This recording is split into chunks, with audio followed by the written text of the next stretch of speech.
Els resultats de les dues darreres eleccions al Parlament de Catalunya van deixar Esquerra Republicana en un paper decisiu per decidir el govern.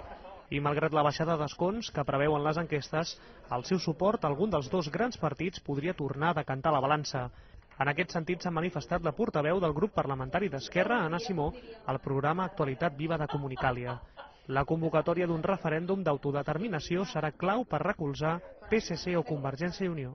Cap d'aquests dos líders de grans partits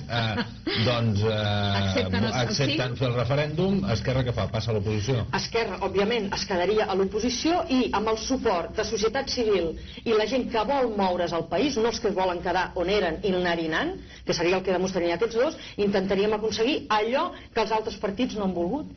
D'altra banda, Simó ha defensat el president del Parlament, Ernest Benach, de les crítiques que darrerament ha rebut dels grups de l'oposició. Segons la portaveu d'Esquerra, CiU i PP allarguen al màxim els terminis d'aprovació dels projectes de llei i es queixen perquè Benach no els segueix el joc.